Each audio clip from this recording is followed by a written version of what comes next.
Ok, entonces ya está grabando, entonces bienvenidos.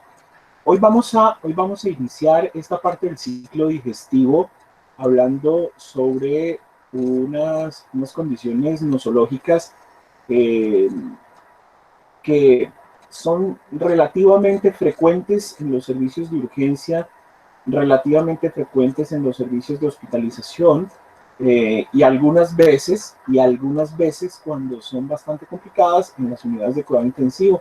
Estas son las hemorragias de vías digestivas altas y bajas. Entonces vamos a iniciar mostrando la presentación para poder comenzar. Para efectos de calidad voy a cerrar la cámara para que quedemos solamente con el audio y podamos ver nuestra presentación. Si hay preguntas, por favor, desmutean su micrófono e inmediatamente me hacen la pregunta para poder resolverla y seguir avanzando con el tema. Entonces, vamos a cerrar el video y vamos a comenzar.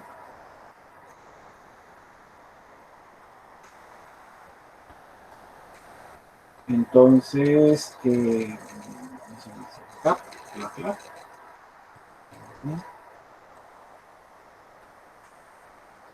Entonces, por favor, alguien que me indique por voz, y aquí no tengo la imagen del chat, alguien que me indique por voz si se está viendo bien la presentación y si me están escuchando. Sí, señor. Vale. Sí, señor, sí está viendo la presentación. Vale. Entonces vamos a dar inicio entonces al ciclo de semana digestivo, donde pues vamos a hablar básicamente sobre la hemorragia digestiva. Vamos a hablar también sobre el síndrome dispéptico que va a ser ya entenderlo desde el punto sindromático, que esa va a ser la clase del miércoles, y pues hoy vamos a iniciar con la hemorragia digestiva. Es importante que desde el principio del motivo de consulta o desde el principio de la atención al paciente, en el caso que sea hemorragia digestiva, tenemos que tener muy claros los conceptos semiológicos y los conceptos clínicos de presentación, debut o aparición, digamos, de estas condiciones hemorrágicas.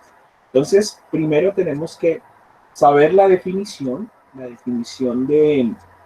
de la hemorragia de vía digestiva y pues básicamente lo que ustedes están leyendo ahí en la presentación es la pérdida de sangre que se origina en cualquier segmento del tubo digestivo desde el esófago hasta el ano. Pero entonces ahí hay que tener, digamos una gran comprensión del significado. Pérdida de sangre en cualquier segmento del tubo digestivo, fíjense, desde el esófago hasta el ano. O sea que podríamos pensar que los sangrados estomacales o de la boca, lo que llamamos sangrados estomatológicos, no se consideran como hemorragia digestiva. Ahorita vamos a mirar el sangrado de la boca a qué pertenece.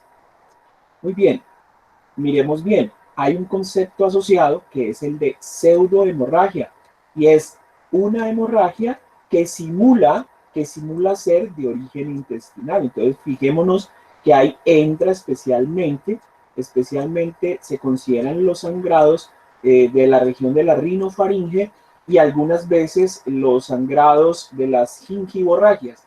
Estas gingivorragias, dígase, el sangrado de las encías. Gingiva o gingivo refiere a encía. Entonces, tenemos el caso también de la pseudohemorragia que es causada, ojo, por alimentos que son pigmentados, de color rojizo. Puse ahí la remolacha como uno de los más conocidos. Ahí, por ejemplo, si vamos al aprendizaje significativo, no sé si ustedes, de hecho, por respeto no les puedo decir el nombre de una persona a la que le ocurrió un caso muy particular.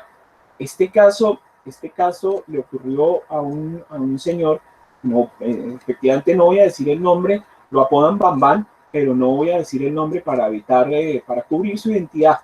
Curiosamente le apodan Bambán.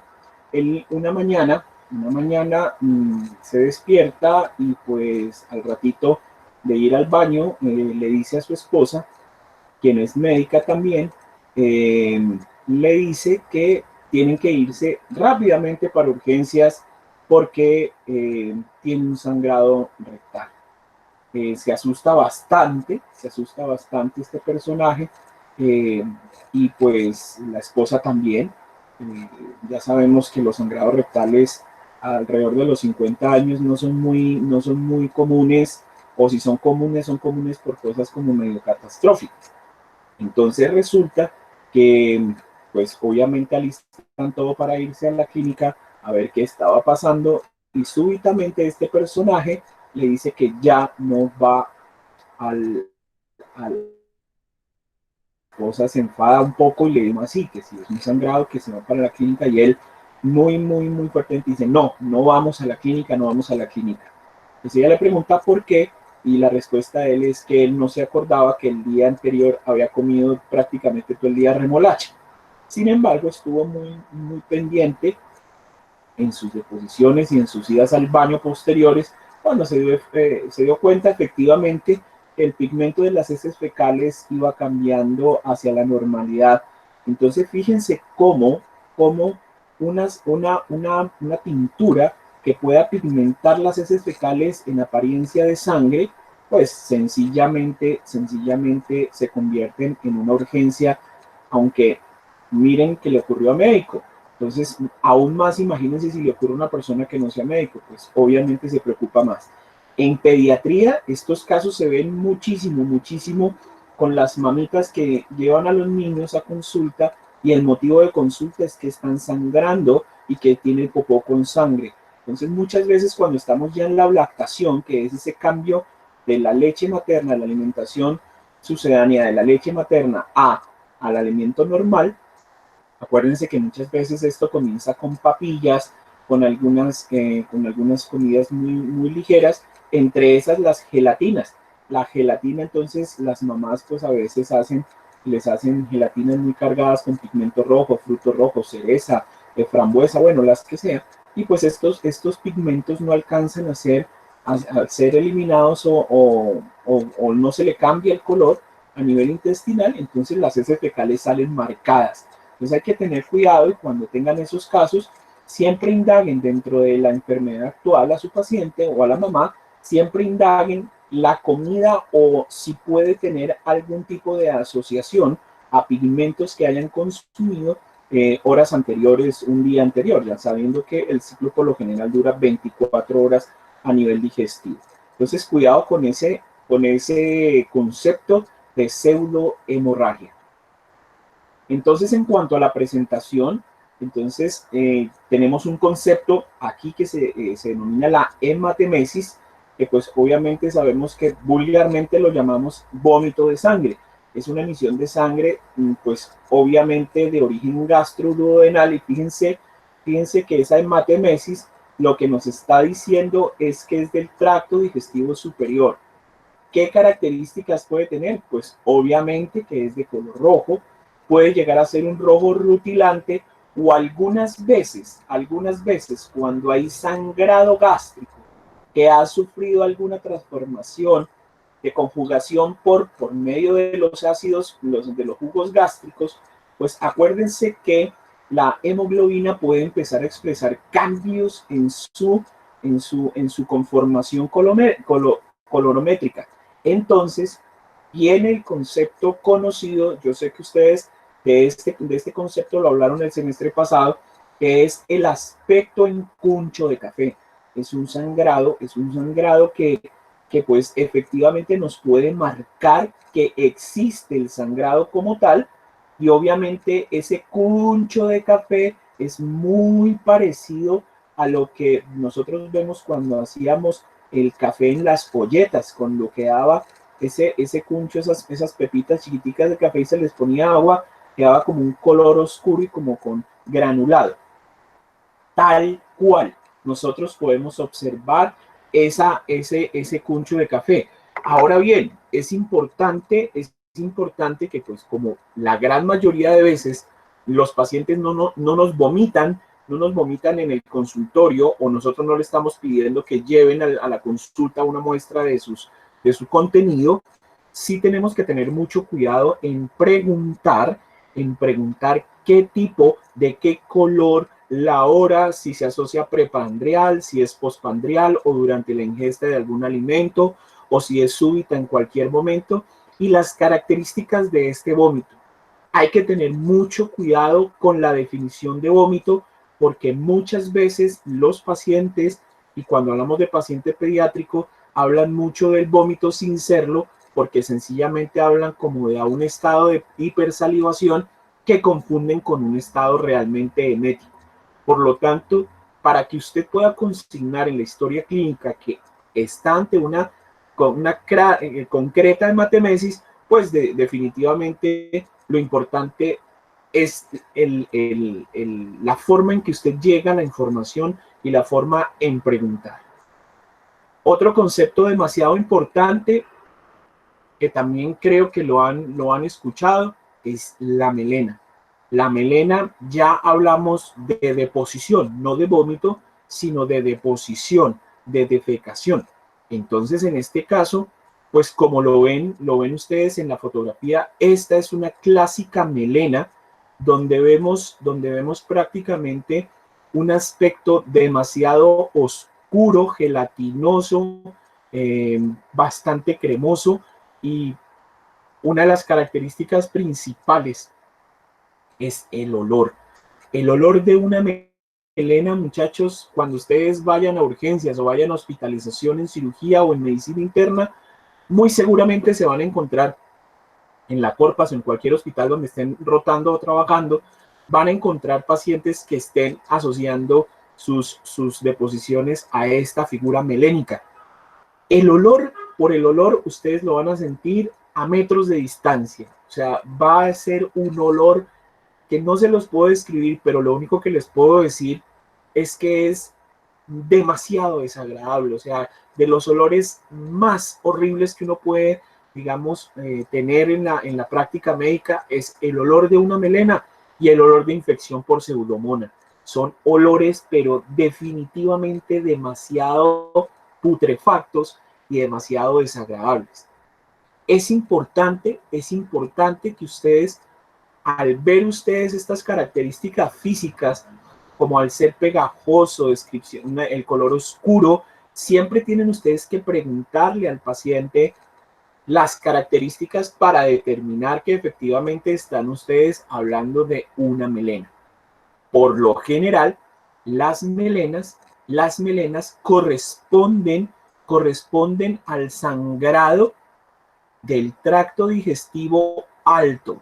Cuando ustedes hablen de melena, van a asumir muy probablemente que el origen del sangrado es de origen en la región del tracto digestivo alto. Pero en medicina, yo siempre les digo a mis estudiantes, en medicina no podemos hablar de lo absoluto. Cuando hablo de lo absoluto es que no puedo decir al 100% que las melenas corresponden al tracto digestivo alto, por lo tanto, a veces entre un 10% aproximadamente pueden llegar a corresponder a sangrado del tracto digestivo bajo. Ahorita vamos a mirar a qué corresponde o desde dónde se puede entender tracto digestivo alto y tracto digestivo bajo. La hematoquesia, que es otro concepto semiológico, es un signo el cual se puede observar, es franca sangre rutilante en una S normal. Discúlpenme la crudeza de las fotografías, pero yo prefiero mostrárselo como es porque pues desafortunadamente a nosotros en medicina nos toca ver cosas buenas y cosas no tan buenas o desagradables.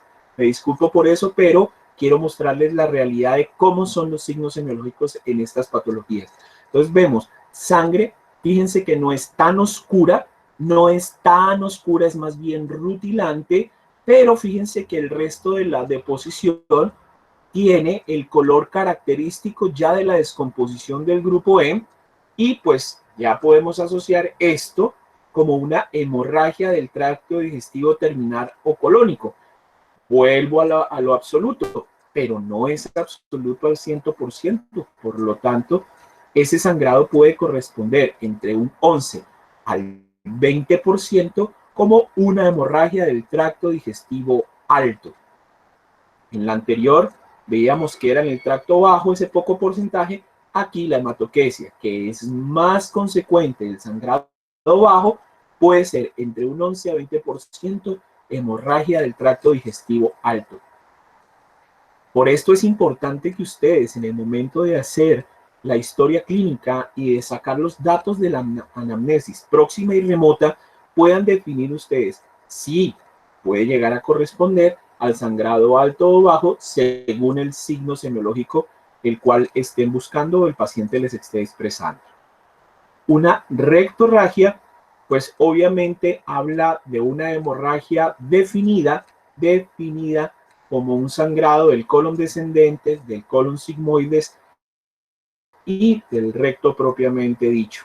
Entonces, es prácticamente la deposición de sangre completamente rutilante. Los pacientes expresan, a veces es una deposición explosiva, donde no ven, en la gran mayoría de veces no ven heces fecales, sino que ven solamente pintas de sangre o coágulos de sangre, y esto es lo que llamamos ya puntualmente como una rectorragia franca. No podemos asociarlo a un proceso de defecación. Algunas veces también ocurre, para que tengamos en cuenta, es que de pronto esa rectorragia se puede manifestar en los momentos defecatorios.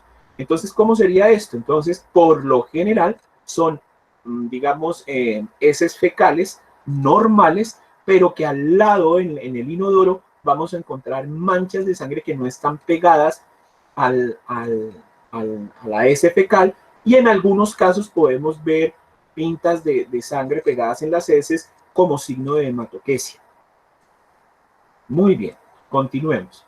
También podemos nosotros tener sangrados los cuales no sean tan francos, tan coloridos y tan visualmente distinguibles. Entonces podemos encontrar pérdidas ocultas de sangre que pueden estar asociadas, en este caso, a procesos de anemia, ¿sí? O franca pérdida de sangre. Entonces, ¿cuándo hablamos nosotros de esas pérdidas ocultas de sangre en el aparato digestivo? Entonces, hablamos es cuando prácticamente están ocurriendo las pérdidas de sangre antes de que se puedan exteriorizar al tubo digestivo. En el momento en que se exteriorice el sangrado a nivel de la luz del tubo digestivo, ya lo vamos a encontrar nosotros en la presentación melénica o en la presentación de la hematoquesia, o podemos encontrarlo en una presentación tipo hemorragia, que sería hematemesis, que es por la parte superior, o una rectorragia por la parte inferior. Es muy importante que cuando nosotros estemos buscando pérdidas ocultas de sangre en el aparato digestivo, nosotros tengamos que pedir pruebas adicionales como un test de guayaco, o podamos pedir una sangre oculta en heces o un parcial de orina que nos esté mostrando también partiendo algún sangrado en la orina. O sea, tenemos que tratar de buscar la célula hemática a nivel digamos, microscópico, y eso lo podemos hacer por medio de la orina o por medio de las heces fecales en los exámenes propiamente dichos. Entonces, vamos a clasificar esas hemorragias digestivas, digamos, según algunos aspectos importantes. Entonces, vamos a hablar según el origen, vamos a hablar según la causa y vamos a hablar según la cuantía. Entonces, con estas tres cosas, nosotros prácticamente, si manejamos siempre estas tres cosas, de dónde viene, posiblemente saber la causa, ¿verdad? La visibilidad de la causa, perdón, y la cuantía, vamos a establecer más adelante las acciones que vamos a tener que hacer con ese paciente para tratar de estabilizarlo y poder controlar la causa per se que esté generándonos el sangrado. Entonces, según el origen, nosotros vamos a hablar de un sitio, de un ángulo. Un ángulo no es un sitio, un ángulo es una medida que genera precisamente un ángulo. Entonces, ojo, no vamos a hablar, ahorita vamos a hacer una gran diferenciación de lo que es el ángulo de Treitz y vamos a hablar de la diferencia de lo que es el ligamento de Treitz. Entonces, para que podamos entender el origen, tenemos que definir el ángulo de Treitz. Aquí lo vemos. Entonces, tengan mucho cuidado. Esta línea roja es un ligamento, que se llama el ligamento de Treitz, que está prácticamente adosando una región de epiplón, mesenterio, a nivel posterior de la cavidad abdominal. Es un ligamento que es transverso a la gran cantidad de tejido intestinal que sencillamente ayuda a que esté adosado a la pared posterior del abdomen. Pero aquí el punto importante para saber que estamos ante el ángulo de Treitz es prácticamente ver que aquí está el estómago, aquí está ya lo que es el esfínter inferior del estómago propiamente dicho, unido a la primera porción, segunda porción del duodeno, ya prácticamente comenzando la parte descendente duodenal, y es este ángulo con el asa distal del duodeno que forma el ángulo de Treitz. Todo lo que esté del ángulo de Treitz hacia el estómago es hemorragia alta. Todo, o sea que prácticamente desde la tercera porción del duodeno hacia abajo ya vamos a encontrar nosotros sangrados bajos, pero lo que es segunda, primera porción del duodeno, estómago y esófago ya es una hemorragia alta. Para que tengamos un contexto más claro, el ángulo de Treitz a nivel radiológico se puede observar prácticamente por debajo del borde inferior de la cara interna del antro gástrico. Esto es el antro gástrico. Entonces ahí vamos a determinar que a partir de ahí hacia abajo es una hemorragia baja y de ahí hacia arriba va a ser una hemorragia de tracto superior. Entonces el ángulo de Treitz se va a convertir ya anatómicamente como el diferenciador de una hemorragia digestiva alta o una hemorragia digestiva baja. Si hablamos según de la posibilidad de tener visibilidad de la causa, ahí es cuando tenemos nosotros que hablar de si la hemorragia es visible o si la hemorragia es con sangre oculta. Porque acuérdense que el hecho de tener una hemorragia oculta no quiere decir que no la tenga. Por el contrario, esos casos a veces son un poquitito más aburridores, son un poco más dispendiosos en su concepto de análisis y mucho más en la acción de buscar el sangrado. A veces ocurre con frecuencia que se hacen algunas pruebas en pacientes donde efectivamente se evidencia que hay pérdida sanguínea, esto por disminución de la hemoglobina, esto por disminución del hematocrito, por consecuente el conteo de glóbulos rojos, se está mirando que no hay un daño en médula, se mira que no hay presencia de reticulocitos, entonces uno dice, bueno, ¿dónde están? O por el contrario, hay presencia de reticulocitos indicándonos que ante la pérdida la médula está produciendo más células hemáticas. Pero en ese caso, ya miraremos más adelante con qué muestras o con qué pruebas imaginológicas o de radiología se puede llegar a tener, digamos, el dato de dónde está el sangrado oculto y dónde se está perdiendo la sangre para que sea oculta. Al final, vemos el sangrado según su cuantía.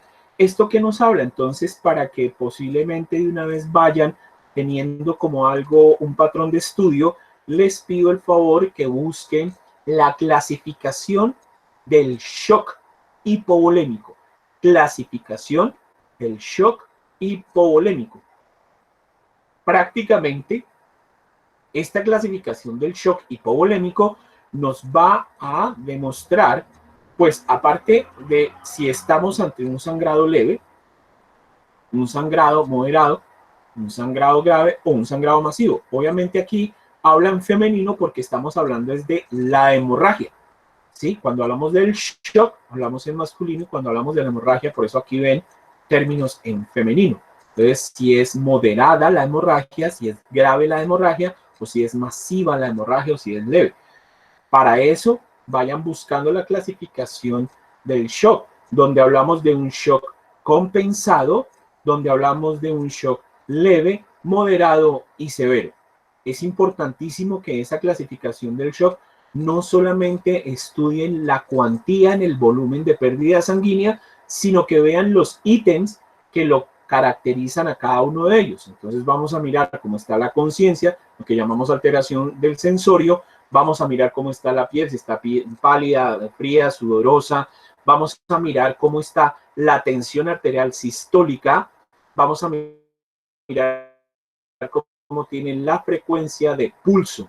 Y cada uno de esos datos, cuando se miran, generan un estimado, y ese estimado nos puede decir prácticamente ante qué estamos. Más adelante, en el manejo de la hemorragia digestiva, vamos a recobrar importancia a este ítem de la cuantía, ya que es ella la que nos va a indicar qué tenemos que hacer para poder reanimar o hemocompensar o estabilizar o hacer una estabilización hemodinámica en nuestro paciente. Entonces, no olvidar, voy a dejarla ahí, si quieren tómenle foto o busquen ahí ya las imágenes del ángulo de Treitz para que sepan y se acuerden que no es lo mismo el ligamento de Treitz al ángulo de Treitz. Muy bien, aquí comenzamos ya a ponerle un sentido concreto y clínico a la situación. Entonces, ¿qué ocurre? Pues vamos a hablar de la clínica, porque prácticamente es desde aquí donde nosotros vamos a encontrar un sangrado digestivo, porque el paciente primero nos tendrá que dar un motivo de consulta, o nosotros por un hallazgo secundario, por revisión de sistemas, podríamos llegar a encontrar una hemorragia. Entonces, la clínica se puede dar según las manifestaciones de la localización. Entonces, según estas manifestaciones de localización, nosotros ya podríamos decir intuitivamente o clínicamente o semiológicamente de dónde proviene ese sangrado. Entonces, como ya sabemos los conceptos semiotécnicos de algunas palabras, entonces ahí nos preguntamos, ¿será una hematemesis? Entonces, ese será una hematemesis, prácticamente el paciente lo va a referir si él dice, estoy vomitando sangre. Si estoy vomitando sangre, pues será una hematemesis. Pero ojo, recuerden que hay que preguntar muy bien a qué le llaman vómito de sangre, y si no, usted tiene que darle los tips necesarios para que el paciente pueda encerrar la respuesta y dársela de una manera más concreta. Puede preguntarle, ¿es melena? O el paciente le dirá, doctor, estoy haciendo un popó oscuro. El paciente no debe tener idea y no tiene por qué saber que una melena es sangre. Sencillamente, cuando el paciente le diga, mire, doctor, estoy haciendo un popó muy oscuro y huele muy feo, porque una cosa es el olor del popó, que por obvias razones es desagradable, pero una cosa es lo desagradable del popó y otra cosa muy, muy desagradable es el olor de una melena, que ya les digo, no es olor a popó, es olor a putrefacción. Ya la descomposición de los grupos férricos en conjunción con otras bacterias y con otros productos proteicos relativamente generan un gas y un olor fetidísimo. Vamos a preguntar, o el paciente nos va a decir, estoy haciendo popó con manchas de sangre o con pintas de sangre. El paciente es capaz de decirlo, la mamá es capaz de decirlo, el papá que está hablando de un paciente pediátrico que no puede tener, digamos, ese discernimiento. Y fíjense que aquí es muy importante su pregunta. Prácticamente estas tres anteriores pueden ser expresadas muy, muy súbitamente por el paciente, pero lo que es la magnitud y la pérdida sí la tiene usted que preguntar. No es lo mismo cuando uno le dice a un paciente, venga, usted ha vomitado mucho, pues miren que desafortunadamente la gran mayoría de veces los pacientes hablan de abundancia para que le paren más bolas, digamos, clínicamente y les hagan más exámenes. Entonces, algunas veces los pacientes dicen, sí, ha sido mucho, mucho, mucho, mucho. Ah, bueno, ok. ¿Cuántas veces ha vomitado en una hora? No, doctor, no salgo del baño, no levanto cabeza. Ok, perfecto. Entonces usted consígnelo y créale. No importa, el paciente le puede decir que ha vomitado mil veces y 1000 veces usted tiene que consignar. Según refiere el paciente, ha vomitado más de 1000 veces. Perfecto. Entonces usted dice, yo no me afano. Si ya el paciente ha vomitado muchas veces, yo tengo cómo comprobarlo. Más adelante vamos a mirar. Y fíjense que aquí viene algo muy importante, que ya estamos en la clínica, la exploración clínica. Mire, presión arterial, frecuencia cardíaca, hay que preguntar si está presentando signos de hipotensión ortostática, hay que preguntar por su diuresis y usted tiene que mirar o observar, porque esto no se pregunta, esto se observa y algunas veces hace preguntas para determinar el estado mental. Pues muchachos, estos dos últimos ítems son los que prácticamente nos van a responder el anterior. Entonces es típico en pediatría o el paciente adulto, hablemos del adulto ya que estamos en medicina interna, que nos dijo que ha vomitado muchas veces, que ya ni se acuerda, que es mucha la cantidad que él ha tomado, que no tolera la vía oral, que ha vomitado demasiado, que ha ido 1000 veces al baño y que listo. Pues perfecto. Entonces usted tiene que hacer su análisis clínico. Si un paciente ha perdido gran parte de la bulimia, obviamente la bulimia, no hablando de la bulimia hemática, pero si en este caso es asociada a pérdida sanguínea, pues habrá una respuesta sistemática que indique que efectivamente está ante esa pérdida. Y lo primero que el paciente le va a expresar y que él no puede controlar se llama la frecuencia cardíaca. Esa frecuencia cardíaca, usted tiene que saber que un paciente que ha perdido volumen líquido de alguna manera ha bajado su carga volémica y al bajar la carga volémica hace una disminución de la precarga y la poscarga, por lo tanto, por ley de Freestyle, el corazón tiene que empezar a bombear más rápido el poco líquido que tiene. Entonces, por respuesta clínica va a encontrar una frecuencia cardíaca aumentada, va a tener una taquicardia. Entonces, si usted ve que un paciente dice que ha vomitado 1.000.000 de veces, que mejor dicho no saca la cabeza del inodoro y tiene una frecuencia cardíaca normal, usted tiene que empezar a dudar. Después de que toma la frecuencia cardíaca, que es lo primero que usted debe hacer cuando hace el examen físico en cuanto a los signos vitales, posterior a ello toma la presión arterial y tiene que mirar muy bien cuánto le da la presión arterial para poderla parametrizar con la frecuencia cardíaca. Entonces, ¿qué debería usted encontrar? En los casos de hipovolemia, de shock hipovolémico o de condiciones de pérdida de volumen, van a encontrar ustedes que por lo general la presión arterial es inversamente proporcional a la frecuencia cardíaca. Esto quiere decir que en la pérdida aguda de contenido hemático o de volemia, vamos a encontrar taquicardia y la presión arterial tiene que estar en hipotensión. Si hay hipotensión con taquicardia, ya usted estará hablando de signos de shock hipovolémico. Y ya les había dicho yo ahorita que cuando les recomendé estudiar la clasificación del shock hipovolémico, encontramos la frecuencia cardíaca y la tensión arterial sistólica.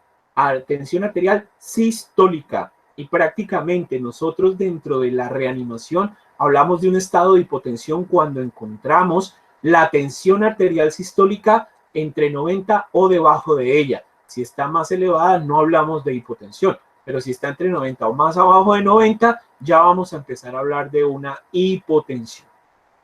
Obviamente, si hay hipotensión sistólica, o sea, en cuanto a la cifra arterial sistólica, tenemos que encontrar nosotros, buscar si ya está haciendo signos de hipotensión ortostática.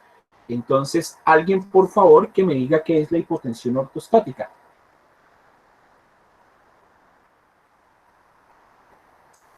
Rápidamente, ¿quién me puede decir qué es la hipotensión ortostática?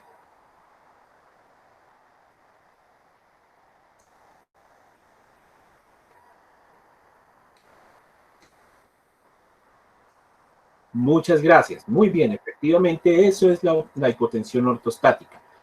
Por obvias razones nosotros tenemos que ver que todo esto, todos estos tres parámetros están unidos diametralmente con la diuresis. Nosotros sabemos que por regla general, si consumimos 1 litro de agua, debemos eliminar 1 litro de agua. Tenemos que ver que en los casos de pérdida de sangre, si vamos a hablar de pérdida de sangre, tenemos que mirar si esta diuresis está comprometida especialmente hacia la anuria, o sea, especialmente a la oliguria o anuria, tendríamos que mirar. Por lo tanto, es importante que dentro de la clínica no solamente indagando, tenemos es que medir, porque que subjetivamente usted le puede preguntar al paciente, ¿cómo está la orina? Y el paciente le puede estar diciendo bien, pero para el paciente ir al baño y botar un chorrito, eso es bien. Ahora, no está bien que usted le deje al paciente eso, sino que sencillamente usted lo pueda intuir desde lo que diga el paciente, desde los signos vitales, pero la idea es que clínicamente lo pueda hacer medible.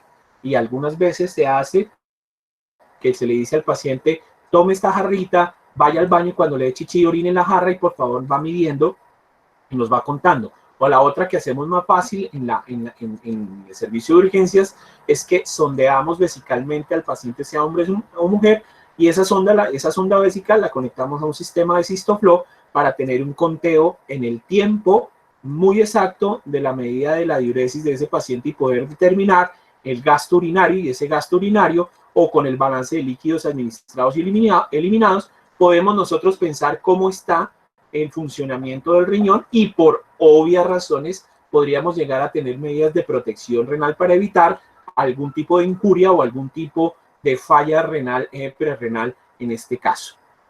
Por obvias razones, acuérdense, un paciente muy hipotenso y muy taquicárdico nos puede generar una alteración mental por deshidratación.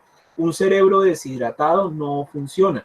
Entonces, entre más deshidratado esté un paciente, pues obviamente el estado mental tiende a disminuir hacia el estado estuporoso o prácticamente lo más grave puede llegar a estar en coma. Por lo tanto, fíjense que estos dos últimos renglones se convierten en la herramienta clínica para determinar muchas cosas, en este caso, en cuanto a la estabilización hemodinámica. Aquí, de aquí en adelante hacia atrás, vamos a hablar de la causa. Esto es causa y esto es estabilización hemodinámica. Los tres primeros nos hablan mucho de la localización y este cuarto nos empieza a hablar de prácticamente el estado en el que está, y estos dos últimos nos habla del estado hemodinámico para el cual vamos a intervenir posteriormente. Ya dentro del manejo, entonces... Doctor, pregunte.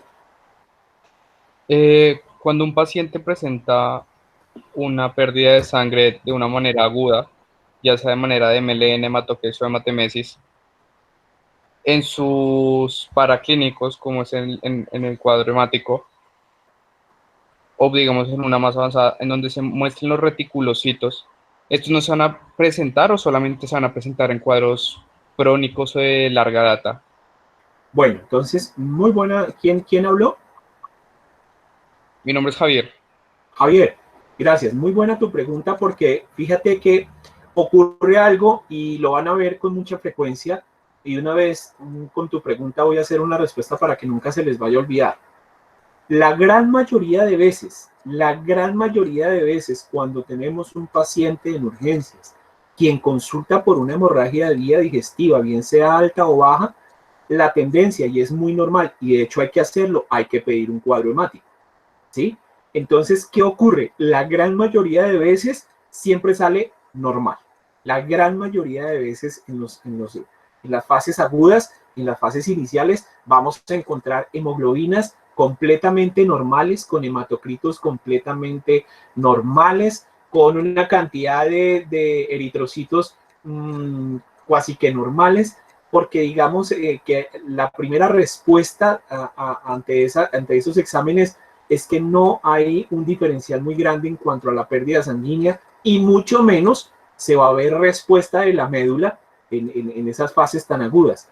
Ahora bien, ¿Qué pasa si llega un paciente con un sangrado agudo, con una hemoglobina muy baja y con la presencia de reticulocitos? Entonces ya el diagnóstico diferencial nos empieza a mostrar que estamos posiblemente ante una situación crónica que ya le ha permitido el tiempo suficiente al sistema hematopoyético de tener que reaccionar ante la disminución de los eritrocitos. Y ya veríamos nosotros la relación hemoglobina-hematocrito con el número de eritrocitos totales. Podríamos llegar a observar que efectivamente se está perdiendo sangre de una manera crónica, pero que en ese momento se manifestó como una pérdida reagudizada. Entonces es importante saber, uno, que sea lo que sea, el cuadro hemático no se le niega a nadie. En este caso, mucho menos si se trata de un componente etiológico sanguíneo. Pero para que no se olviden, no se vayan a asustar. Si ustedes ven un sangrado franco y la hemoglobina le salió normal, no vaya a ir a pelear con el laboratorio ni vaya a decir, exijo corroboración y que me comprueben que efectivamente está. No.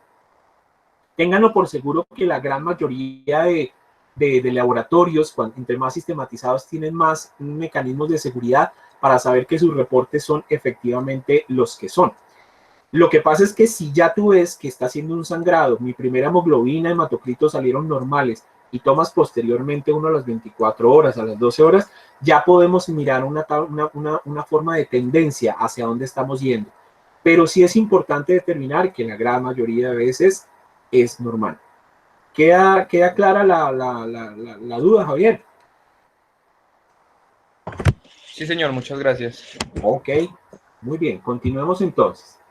Entonces, como ya nosotros vimos una clínica, que nos está dando información puntual y general, cuando hablo puntual hablo de la causa y general hablo del estado hemodinámico, ya tenemos nosotros que ir mirando cómo vamos a manejar esto. Entonces, si estamos ante una hemorragia de vía digestiva alta o baja de manera activa, lo primero, muchachos, lo primero, absolutamente importante, lo primero es la estabilización hemodinámica. La estabilización hemodinámica. Eso no se les puede olvidar cuando ustedes estén metidos en una sala, en una UCI, cuando estén metidos en una sala de reanimación, cuando estén metidos en una sala de lo que sea en urgencias, de acción inmediata, lo primero que yo veo en un paciente que ingresa ahí es cómo está su parte hemodinámica. A mí de nada me sirve ingresar a un paciente a una sala de reanimación buscándole el esófago, buscándole el colon, buscándole el estómago, buscándole el ilion o el yeyuno, si tengo un paciente inestable hemodinámicamente. Obviamente es importante la causa, pero vamos ahorita a mirar cómo es ese paralelo. Sin embargo, lo que a ustedes les debe importar clínica y médicamente es cómo está el paciente en cuanto a su estabilización hemodinámica.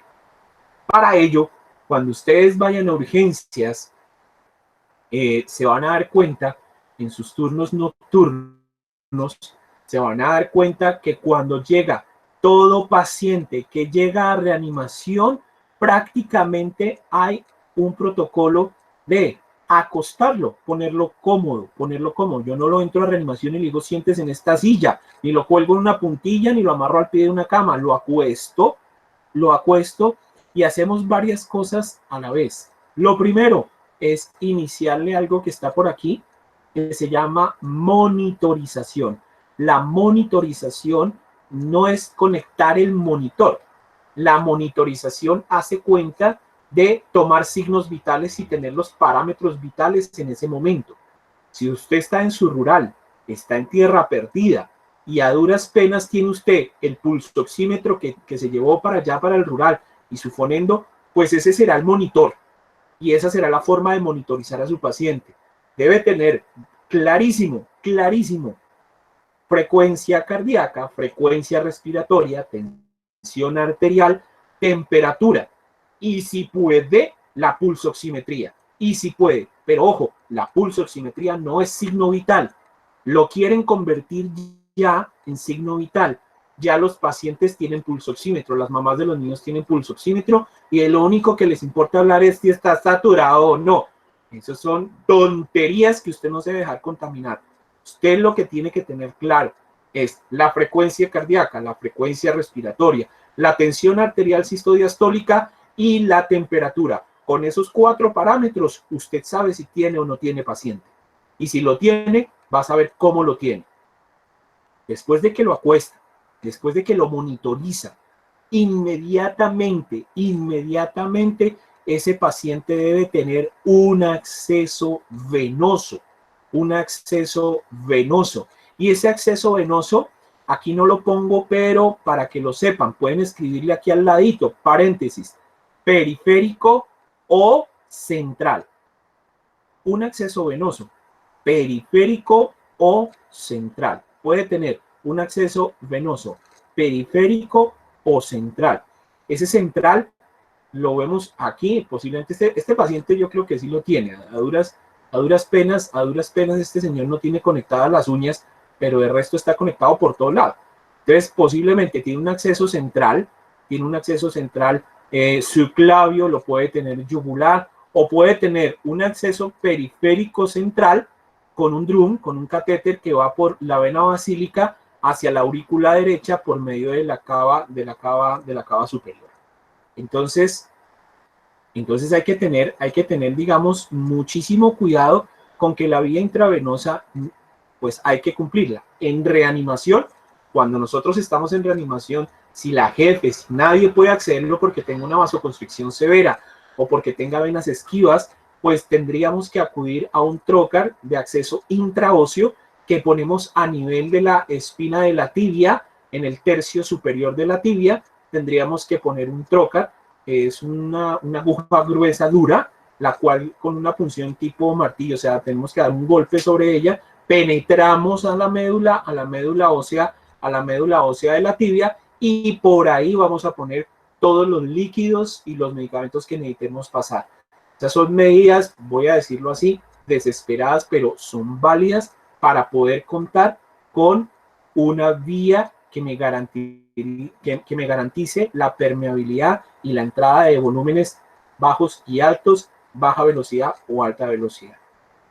Ahí en la estabilización hemodinámica vamos a hablar de un concepto llamado reemplazo de volumen, o vamos a hablar de eso, lo que llamamos la volumetría del 1 a 3, 1 a 1, y aquí en un caso un poco más complejo tendríamos que poner 1 a 1 a 1. No lo coloco porque no es al lugar, sin embargo voy a hablar de él. ¿Qué significa reemplazo 1 a 3, 1 a 1? ¿Y qué significaría reemplazo 1, 1, 1? Entonces, comencemos el 1 a 3. Cuando yo hablo de reemplazo de volumen 1 a 3, estoy hablando que por cada centímetro cúbico, por cada litro de sangre, por cada galón de sangre, por cada tonelada de sangre, por cualquier pérdida, en este caso vamos a hablar de litros, para que quede un poco más decente.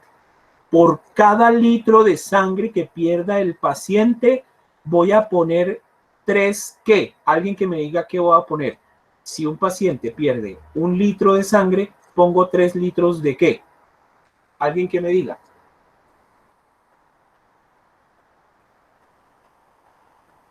Arriésguese a alguien y diga.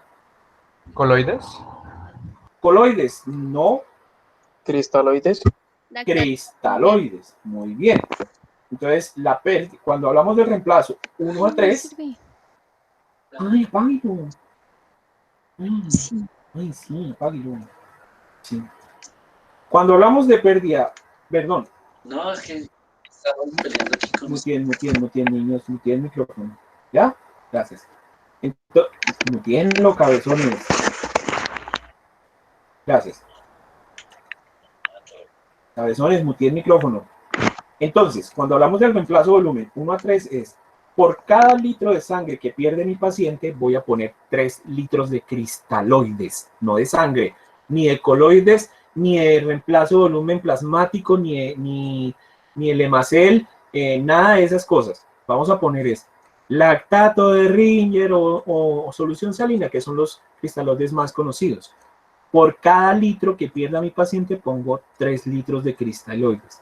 Y en el caso de 1 a 1, por cada litro de sangre que pierda pongo ¿qué? Este 1 ¿qué representaría? ¿Quién me dice?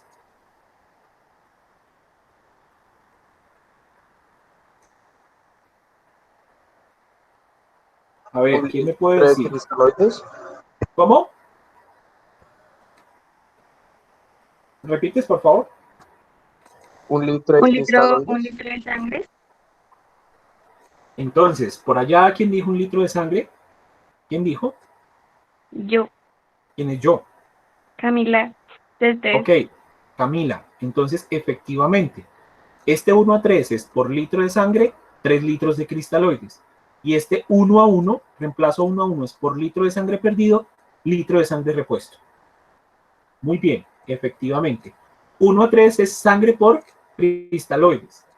Y 1 a 1 es sangre por sangre. Entonces hablamos, 1 litro de sangre, 1 litro de sangre repuesto. ¿Por qué, muchachos? Hay que tener muchísimo cuidado con este reemplazo y cómo lo vamos a hacer. Por lo general, nosotros cuando hablamos, y lo van a ver en la tabla del shock hipovolémico, ustedes se van a dar cuenta que según el grado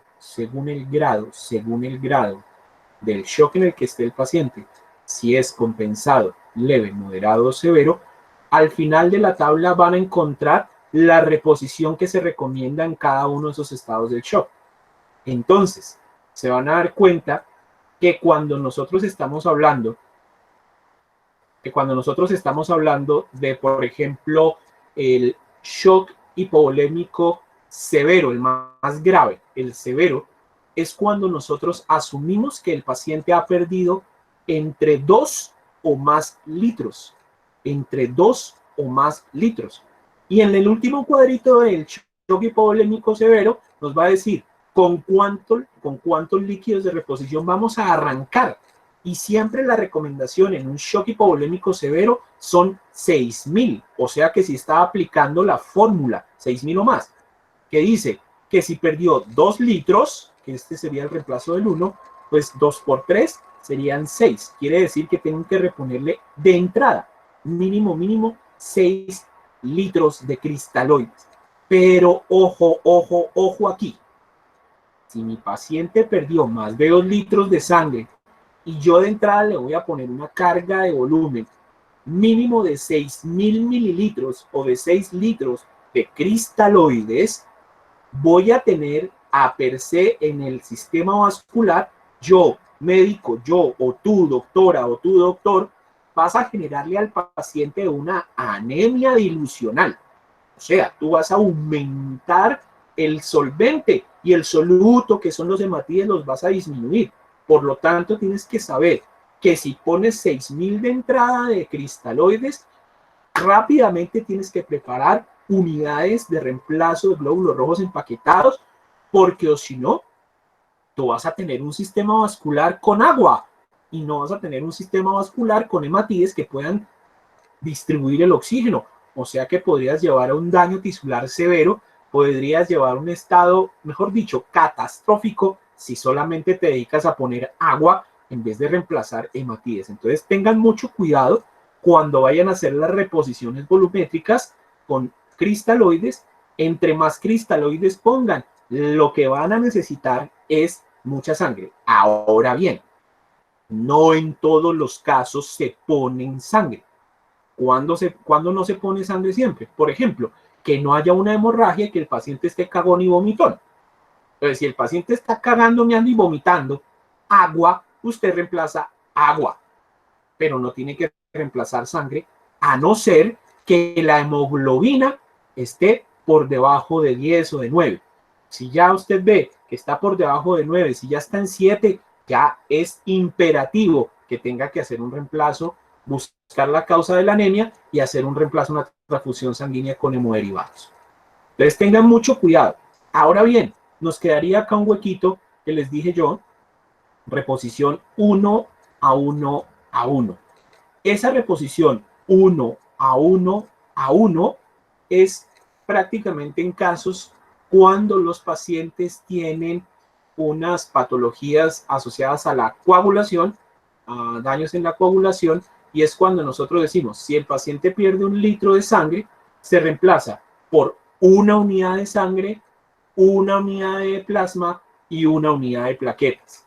Ese 1 a 1 a 1, o sea, el 1 a 1 a 1, entonces a ver, ¿será que lo escribimos acá? 1 a 1 y a 1, cuando nosotros hablamos de esta reposición 1 a 1 a 1, estoy diciendo, por cada litro de sangre que pierda, voy a poner, no 1 litro, ojo a lo que digo, 1 unidad de glóbulos rojos, 1 unidad de plasma fresco y 1 unidad de plaquetas. Esto lo hacemos cuando tenemos casos de hemorragias asociados a trastornos de la coagulación. ¿Y por qué hablo de eso? Porque muchas veces en esos estados hay compromiso del volumen, hay compromiso de las células rojas y hay compromiso de las plaquetas en su fase de antiagregación, y obviamente pues si estamos ante una pancitopenia o si estamos solamente con una trombocitopenia, pues nosotros tendríamos que hacer un reemplazo de estas mismas plaquetas. Esto no lo coloco acá porque básicamente esto se condena a los pacientes que tienen alteraciones de la coagulación. El reemplazo 1 a 3 y el 1 a 1 es con lo que más jugamos nosotros en las centrales de urgencias cuando hacemos reposición volumétrica de sangre por cristaloides y de sangre por sangre. Esto es, por si encuentran en bibliografía reposición 1 a 1 a 1, ya saben a qué hace referencia. Muy bien, si continuamos entonces, sabemos Doctor, que qué pena una pregunta. Señor. Las velocidades de estas reposiciones, ¿cómo tienen que ser? Bueno, primero, los sistemas de permeabilidad en las venas, que lo que llamamos los yelcos, tienen que ser yelcos de calibre grueso, que me permitan volumen y velocidad. Entonces, por lo general en reanimación, para que anoten ahí cuando si de pronto están en urgencias y la enfermera le dice, ay doctor, ¿qué yelco le pongo? Recuerden lo siguiente, entre menor sea el número del yelco, mayor el diámetro y el calibre. Entre mayor sea el número del yelco, menor el diámetro y el calibre. Entonces, en pediatría, neonatos, a los chiquiticos les ponemos yelcos 20, 22, 24, 26, que son microyelquitos. ¿Qué permite un microyelco? Volumen pequeño, velocidad muy lenta. Pero si ustedes están en adultos y están haciendo reposición y van a canalizar a un paciente, la recomendación es, primero, 2 accesos venosos. Y la reposición se debe hacer con yelcos mínimo 16 o 14.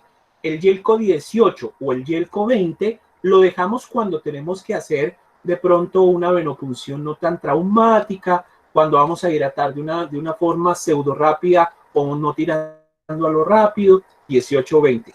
Cuando hablamos en reanimación y cuando estamos hablando de estabilización hemodinámica, no le dé miedo canalizar a un paciente con un yelco 14 o 16. Recuerde que el 14 es más grueso que el 16, pero al igual el 16 es un yelco gruesito. Ahora bien, cuando hablamos de la reposición de cristaloides, por lo general estamos hablando es de lo que llamamos reposición a chorro. O sea, los bolos que usted pase, por ejemplo, yo no he visto en urgencias, nosotros no manejamos bolsas de 6.000, nosotros manejamos bolsas de 1.000, bolsas de 2.000, o bolsitas de 500, ¿sí? Entonces, esos líquidos se tienen que poner en unos sistemas altos, los atriles tienen que ser lo más alto posible. Entre más alto tenga usted, más rápido cae. Tiene mayor fuerza y mayor velocidad la infusión y tienen que ser chorros. Entonces, usted va a darse cuenta que en urgencias a veces llega el estudiante, voy a ponerlo así en el contexto, el mirón, el sapo, el lambón, que no está haciendo nada, entonces uno para que le ponga alguna función y se sienta realizado, uno le dice que se pare en una escalinata, que coja los líquidos y que se trepe y suba la mano y estire la mano. Entre más alto este líquido, más rápido pase, mucho mejor, porque estamos compitiendo entrada versus pérdida. Eso en en cuanto a los cristaloides. No podemos hacer eso mismo con la sangre. ¿Por qué? Recuerde que en una unidad de sangre, hay lo que hay adentro, hay glóbulos rojos en un ambiente de plasma, en un ambiente plasmático, y si usted se pone a estripar la bolsa para que pasen más rápido, lo único que va a hacer es una crenación de glóbulos rojos, o sea, los va a romper, los va a quebrar, entonces de nada nos sirve que le entren células rojas dañadas o rotas. Usted se da cuenta que los sistemas de venoclisis de la sangre tienen unos filtricos, unas mallitas especiales. Entonces, lo único que usted tiene que hacer es garantizar que por donde va la sangre esté en un yelco grueso, 14 o 16, y abre a chorro. Ese sistema tiene un control de velocidad especial, o sea, los glóbulos rojos van a pasar a una velocidad la cual usted no debe alterar, porque si la altera, so pena de que usted rompa los glóbulos rojos y no cumplan la función, y va a generar una congestión esplénica, y eso va a conllevar a otras cosas que no son, digamos, menester en este momento mencionar. Lo importante es saber que si usted tiene cristaloides, estripe la bolsa. Hay veces en unidad de cuidado intensivo o en urgencias, lo que hacemos es que ponemos manguitos de tensiómetros sobre la bolsa y lo ponemos como si fuera un brazo y le aumentamos la presión para que rápidamente esas cargas de cristaloides pasen rápido al volumen intravascular. Pero el volumen sanguíneo, o sea, la sangre que se pone, no se puede aumentar su velocidad por riesgo a la crenación de los glóbulos rojos. ¿Queda clara la respuesta? Sí, señor, muchas gracias. Bueno, muy bien, entonces rápidamente porque estamos quedados. Cuando estamos nosotros hablando de estados de hipotensión, en los estados hipovolémicos, ya dijimos que lo más común es que se aumente la frecuencia cardíaca y que normalmente la tensión arterial se baje. Por lo tanto, si yo veo que ante la reposición volumétrica con cristaloides o con la misma sangre, veo que las cifras tensionales persisten en la hipotensión, la idea es que yo lleve de manera rápida a un estado normotenso. No puedo darme el lujo de mantener una hipotensión, esto por la consecuencia de lo que significaría el estado hipóxico tisular y obviamente al aumento del pH a nivel sanguíneo. Entonces hay que tener cuidado con eso. ¿Qué debo hacer? Si yo veo persistencia de la hipotensión que no se corrige con la primera medida antihipotensiva, que es la reposición volumétrica, debo pensar en la sustitución de eso por el uso, no sustitución de volumen, sino que debo ayudar a la sustitución de volumen para generar mayor presión, el uso de los vasopresores. ¿Cuál es el que tenga? ¿Cuál es el que domine? ¿Cuál es el que sea propicio para ese paciente? ¿Cuál es el que tenga en abundante cantidad para que pueda estar jugando con la reposición de ellos? Puede ser la adrenalina, puede ser vasopresina, puede ser la noradrenalina, norepinefrina, dobutamina, dopamina, lo que quiera, lo que tenga y lo que sepa manejar. Uso de vasopresores. Importantísimo en reanimación, el siguiente punto es la protección de la vía aérea. Cuando ustedes estaban en quinto semestre, ustedes se acuerdan en la clase de prevención de desastres, el ABC de la reanimación. ¿Alguien me puede decir qué significa A, B y C?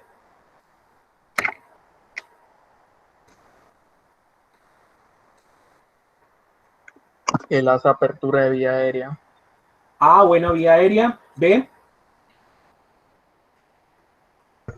Creo que es buena ventilación. Buena ventilación. ¿Y C? Control hemodinámico. No, circulación.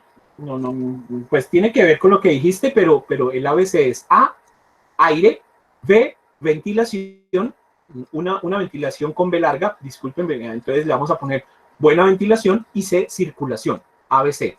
Entonces cuando estamos en reanimación siempre estamos con el ABC de la reanimación, ABC de la reanimación. Entonces fíjense que yo tengo que tener asegurada la vía aérea, porque acuérdense que lo que es la parte circulatoria con la parte ventilatoria van de la mano para lograr hemostasia a nivel de los aniones, cationes, oxígeno, SO2, intercambio de metabolitos, todo lo que ustedes quieran. Si yo tengo un paciente con buena sangre, con buenos líquidos, pero con mala respiración, le puedo generar cambios importantes en la acidosis, en el estado ácido, y lo puedo llevar a una acidosis respiratoria que me conlleva a una disminución a una disminución de su perfil respiratorio, y esto me puede llevar a una condición metabólica desastrosa. Entonces, si yo estoy haciendo reemplazo de volumen, si yo estoy colocando sangre, tengo que tener un paciente bien ventilado, con una vía aérea permeable, con la seguridad de que el tórax se expande, con la seguridad de que la perfusión alveolocapilar está perfectamente, digamos, funcionando. Entonces, no podemos nosotros dejar a un lado lo que es la protección de la vía aérea. Ahora bien, por último, si estamos nosotros manejando volúmenes de reemplazo, bien sea 1:3 o 1:1, o en casos más severos, 1:1:1, sí tengo que tener en cuenta mucho esto, el gasto urinario. ¿Por qué? Porque acuérdense que yo puedo tener un paciente en el cual estoy reponiendo muchos líquidos, y si veo que no los está eliminando, pues yo tengo que decir que esos líquidos no se están volatilizando, posiblemente se están quedando en los miembros superiores, en los inferiores, en la piel, o aquí dentro del pulmón, y me puede generar un edema pulmonar. Entonces siempre tenemos, cuando estamos jugando con volúmenes, tenemos que estar jugando con el gasto urinario para saber si tengo que ayudar al paciente a la eliminación con el uso de diuréticos, o si sencillamente todo está funcionando bien en la relación de líquidos administrados con líquidos eliminados. Esas son de las cosas más importantes que uno debe tener. Uno debe tener en cuenta ese tipo de cosas. Reemplazo de volumen es igual a vigilancia de la vía aérea, y es igual al control del gasto urinario. No olvidar eso. Es completamente importante. Usted, cuando esté controlando a ese paciente y cuando usted sea el líder de reanimación, nunca se le vaya a olvidar eso. Si no se le olvida, le garantizo que va a mantener un paciente. Pero obvio, esa es una de las aristas, o sea, ese es uno de los carriles del tren. Ustedes ven que el ferrocarril tiene dos carriles, uno a la derecha, uno a la izquierda, y son paralelos.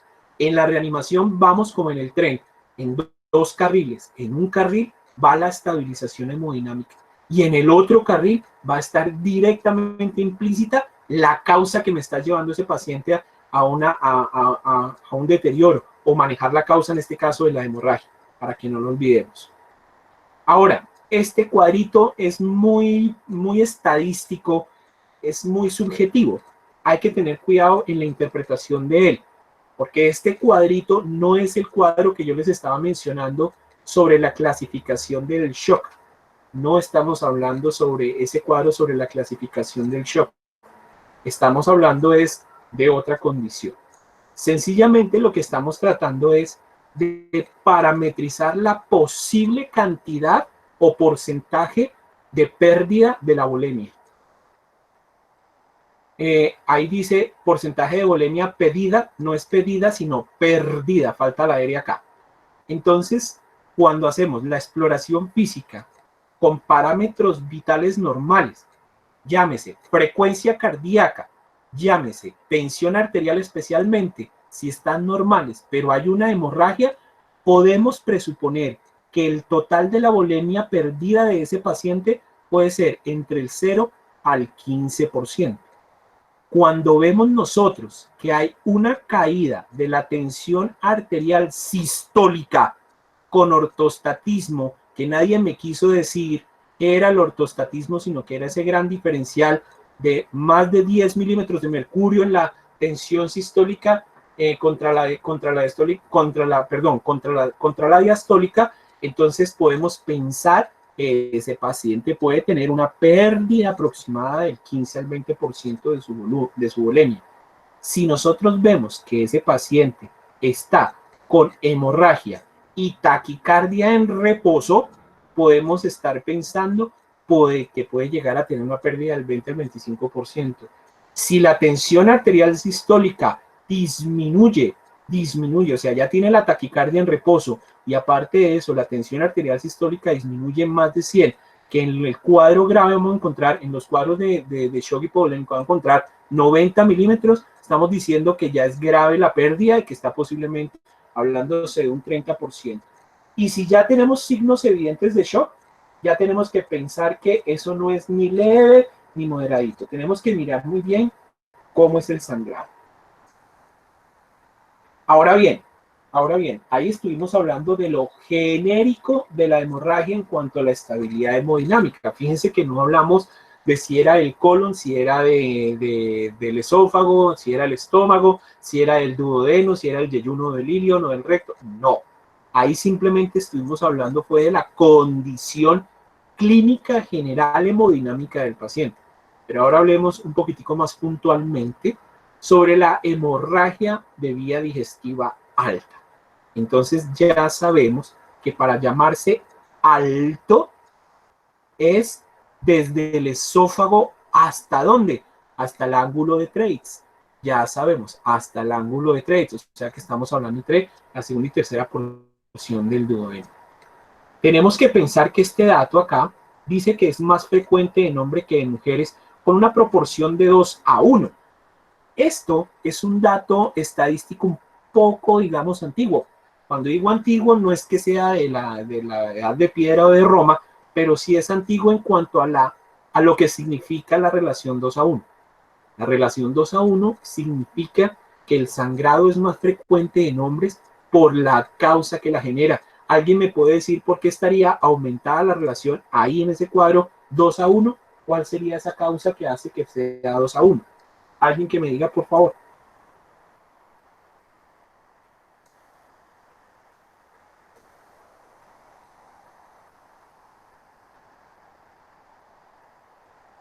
¿Quién me puede decir? ¿Nadie? ¿Cirrosis? Bueno, más que la cirrosis es por alcohol. Por consumo. ¿Cómo? Los hábitos de la persona. Digamos, no, porque no, ahí vamos a hablar es del alcohol. Básicamente dejémoslo en alcohol para que no nos perdamos, porque hábitos es una palabra demasiado grande, demasiado general. Y en cuanto a la cirrosis, ya es muy específica. Entonces, vamos a dejar un punto intermedio entre lo específico y lo sensible, y se llama alcohol. El alcohol no solamente me genera un estado cirrótico, que posteriormente me genere un estado de hipertensión portal y por consecuente un estado de varice esofágica o varice gástrica que se pueda reventar y sangrar. Por ahí sería la justificación de la cirrosis. Pero el alcohol a per se, digamos, en la primera gastrolesión a la que le asumimos al alcohol es la degeneración de la mucosa, ruptura de ella y la generación de úlceras. Entonces, ese componente de ruptura de úlceras y sangrado de úlceras o sangrado de la mucosa por la injuria del alcohol y del pH del alcohol, pues obviamente hace que sea mayor la frecuencia en la proporción 2:1. Sin embargo, les tengo una mala noticia. Y la mala noticia es que por culpa de la liberación femenina y por culpa del respeto de género y por todas esas cosas y por la liberación de las mujeres en el buen sentido, no quiere decir que yo sea machista, pero no va con ningún punto de vista. Solamente quiero expresarles que hoy en día, ustedes no me lo pueden negar, es más frecuente ver que las mujeres tomen al mismo nivel y a veces hasta más. Yo ya veo curiosamente cuando las niñas quieren tomarse una cerveza y el hombre quiere tomarse un café. Curiosamente es una cosa que cambia. O a veces la niña quiere tomar la misma cerveza que el niño y ya ven ingesta de alcohol entre hombres y mujeres está siendo muy pareja. Entonces yo ya pongo en duda esa relación de proporción de 2:1 y yo ya podría decir que básicamente estamos en una relación de proporción 2:2. Muy bien. ¿Cuál es la etiología de la hemorragia de vías digestivas altas? Entonces la etiología de esa hemorragia, pues ya la vamos a ver acá. Y miren que empezamos a encontrar una palabra aquí clara, en mayúscula, que van a darse cuenta que dentro de mis 2 clases de esta semana nos va a rondar esta palabra muchísimo, y es el consumo de AINES indiscriminado. Obviamente, todo esto aquí está encerrado. Consumo de asa, lo dejo aparte porque acuérdense que la asa hoy en día está siendo comercializada de manera libre y espontánea como un cardioprotector. Entonces, cuando la gente piensa que este es un cardioprotector, que lo recomienda tomar Bayer todos los días en proporciones pequeñas, pues sabemos que mucha gente toma mal esta asa. Entonces, en medicina interna, ¿cuándo mandamos un asa? Mandamos el asa cuando queremos mantener a un paciente antiagregado, cuando queremos ayudarlo a un control de protección cardiovascular, especialmente de riesgo cardiovascular por isquemia o por infarto. Y muchas veces esos viejitos, esos pacientes de la tercera edad tienen ya un poquitito, digamos, de prejuicios a la toma de los medicamentos. Uno de ellos es, primero, tomarlos en ayunas. Segundo, tomarlos única y exclusivamente con unas gotas de agua o con agua, porque si usted lo toma con tinto, con Coca-Cola, lo daña, no le sirve, no le funciona, lo altera, no lo altera. Y el asa se ha vuelto, digamos, un gastrolesivo impresionante. Ahí no hay que hablar aparte de los AINES. Los AINES sí que más se usa hoy en día. Ustedes se dan cuenta en pediatría, las mamás pupis, las mamás chic, las mamás que quieren ser las mejores mamás, no porque quieren ser malas. Saben ustedes que lo primero que le dice la mamá al médico es: doctor, no se preocupe, yo ya le di Advil a mi hijo, Advil Children, porque es que a mí me dieron Advil y en la droguería me recomendaron el Advil y el Advil y el Advil. Muchas veces ellas no tienen, es más, no tienen por qué saber que el Advil es un AINES y que el AINES indiscriminado en los niños le puede generar una glomerulonefritis necrotizante y lo puede llevar a falla renal con pérdida de riñón y va a ser una larga fila para un reemplazo de este órgano. El AINES no se debe tomar porque sí. Los que estudiamos dolor, los que manejamos paciente crónico de dolor, sabemos que dentro de la escalera analgésica, el uso de los AINES tiene que ser muy exclusivo para los pacientes que tengan la indicación de su uso y saber explicarle a un paciente cómo se debe consumir un AINES es importantísimo. No consuman AINES en ayunos, cabezones, porque la gastritis los mata. Consuman AINES siempre y manden tomar los AINES con comida en el estómago, siempre para evitar la gastrolesión. Lo mismo el asa.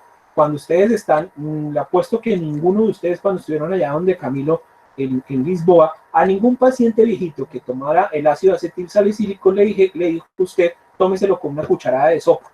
Nunca le dijo, tómeselo con el almuerzo. Pues muchachos, es momento de cambiar. Dígale a ese paciente que no le tenga miedo y que siempre su aspirineta, con la aspirina de 100, se la tome con el almuerzo. ¿Y por qué digo con el almuerzo? Porque el almuerzo es rico en sopa seco y jubia de mucha cantidad, entonces le puede tener una gastroprotección. Muy bien, el consumo del alcohol, pues ya sabemos, miren, como causa de etiología de la hemorragia de vías digestivas altas. El caso de la hepatopatía crónica no alcohólica se puede también sumar a una etiología, y el síndrome de Mallory-Weiss. Entonces, el síndrome de Mallory-Weiss también nos puede generar una hemorragia. Puede ser en las altas, puede clasificarse en hemorragia de vías digestivas altas, no varicosa y varicosa. No varicosa y varicosa. Tenemos que hacer esta gran diferenciación etiológica porque no es lo mismo manejar una hemorragia no varicosa que manejar una hemorragia varicosa.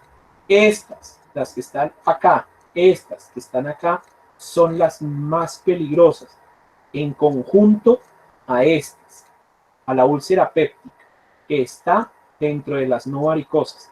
Cuando hablamos de esas úlceras pépticas perforadas que están generando un gran sangrado, se convierten en una urgencia de estabilización hemodinámica y, como lo decíamos la semana pasada en la semiología abdominal, se convierte en una urgencia quirúrgica.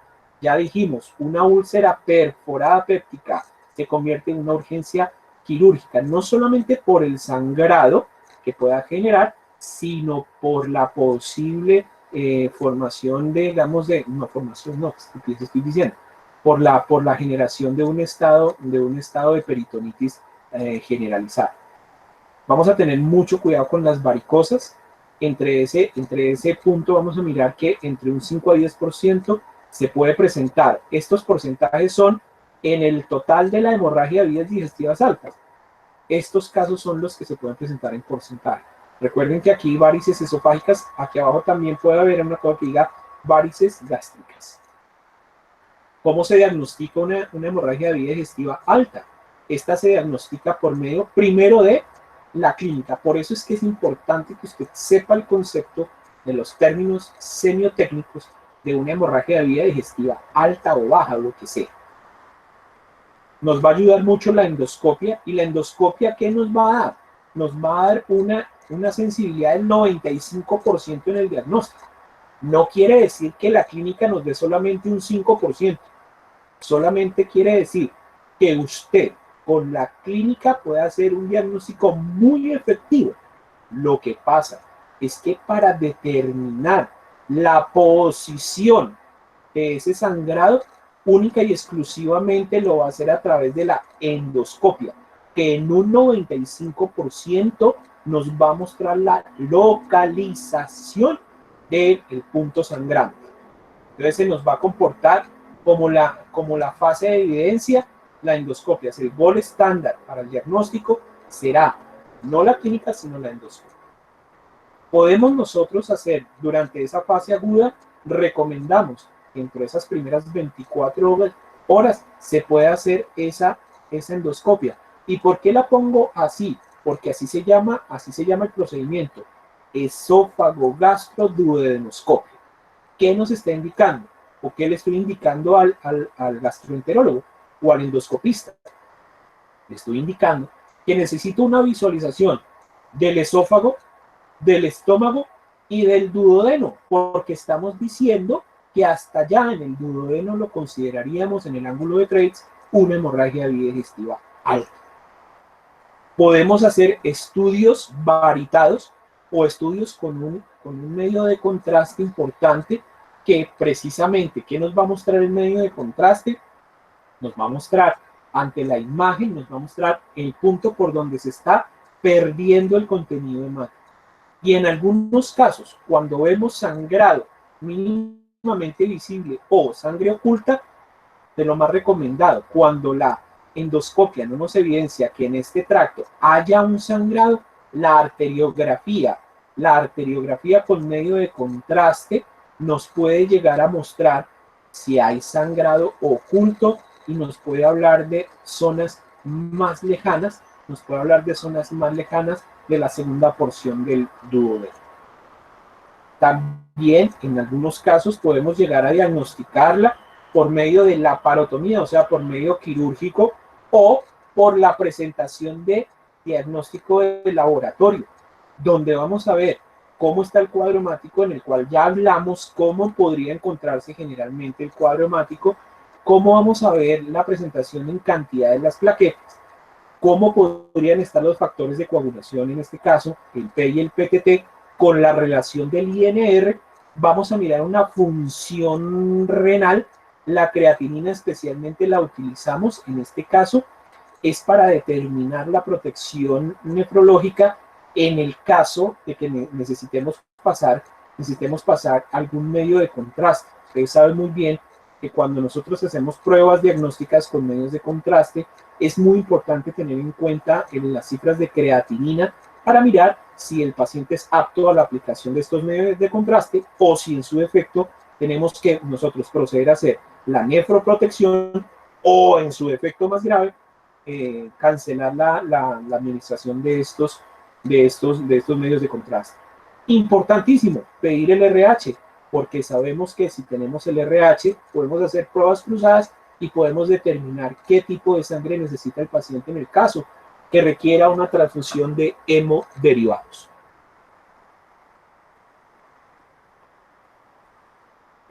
Qué pena, estaba tomando un sorbo de café.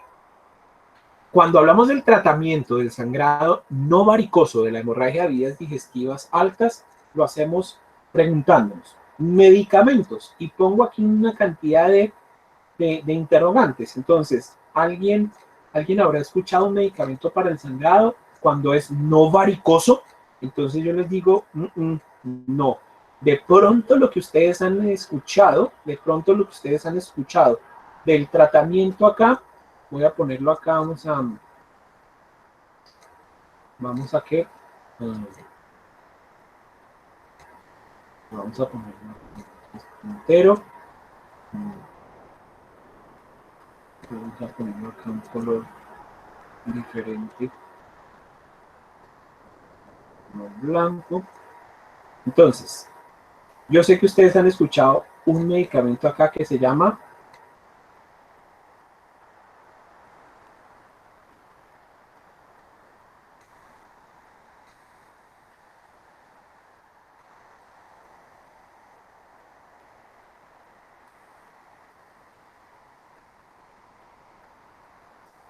no se imaginan la cara de cretino que tengo en este momento escribiendo esta palabra. Pero bueno, miren, esta es la palabra que ustedes yo sé que han escuchado. Paciente que llega con hemorragia de vías digestivas, empezamos una infusión IV de omeprazol. Pero ¿alguien me puede decir para qué utilizamos omeprazol en una hemorragia de vías digestivas altas?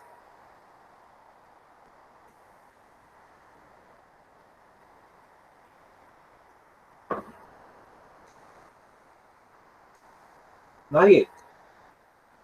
Para disminuir la cantidad de ácido clorhídrico. Para disminuir, no, de ácido clorhídrico no. Ácido clorhídrico no. Para disminuir la cantidad de hidrogeniones de todos los jugos gástricos o ácidos gástricos. Entonces vamos a aumentar el pH. Por lo tanto, si aumentamos la alcalinidad de ese jugo gástrico, o sea, le quitamos la potencia ácida, le vamos a quitar la potencia gastrolesiva. Entonces vamos a tener, digamos, una protección de la mucosa gástrica a partir de la infusión de omeprazol que me va a disminuir un poco la injuria de la mucosa y eso hace que se genere mejor respuesta de tapón hemostático en la cascada de la coagulación. Entonces utilizamos el omeprazol siempre para protección gástrica, pero medicamentos puntuales no ponemos. Obviamente, ¿cómo lo vamos a tratar? Por medio de endoscopia. La endoscopia no solamente ayuda para diagnóstico, sino también para terapia. O sea, es diagnóstica y terapéutica. Por medio de la endoscopia, nosotros podemos hacer métodos de inyección, a esto lo llamaríamos como escleroterapia, pues estaríamos hablando de que por medio de algunas inyecciones locales con vasopresores locales, podemos nosotros, obviamente, parar el sangrado. Algunas otras formas es por métodos térmicos. ¿Cómo es este método térmico? Es que se mete un electrocauterio por el endoscopio, que es una puntita como la punta de un lápiz, y los puntos sangrantes se les libera calor a esos puntos sangrantes donde se chamusca el vaso y se hace tapón hemostático por quemar el vaso. Y algunos que son los métodos mecánicos. Esos métodos mecánicos de sangrado pueden ser con la colocación de algunas pastas o con el uso de algunas ligas cuando se puede hacer compresión de la mucosa sangrante. Otra forma de tratarlo es por medio quirúrgico, que ya cuando hablamos de cirugía, endoscopia no es quirúrgica. Cuando hablamos de cirugía es cuando hablamos de bisturgia, o sea que podemos entrar por la parotomía y hacer revisión por parte externa del tubo gástrico y mirar si hay necesidad de hacer un tipo de sutura, clampeo o hemostasia con algunos de otros métodos como inyección o métodos térmicos. Importantísimo estudiar para un examen que les puedan hacer en séptimo, octavo, noveno, décimo, once, en 12, en cualquier parte de la vida. Estudien clasificación de Forrest para hemorragia digestiva alta. Estudien la clasificación de Forrest. ¿Para qué sirve la clasificación de Forrest? La clasificación de Forrest es una escala que me permite mirar, digamos, pronósticamente el porcentaje de resangrado en un paciente al cual no ha sido sometido, o sea, al que está sin tratamiento. Y por obvias razones nos habla de un porcentaje de mortalidad. Esto cuando hablamos de un paciente que no está siendo tratado. Quiere decir esto, que cuando se hace la endoscopia,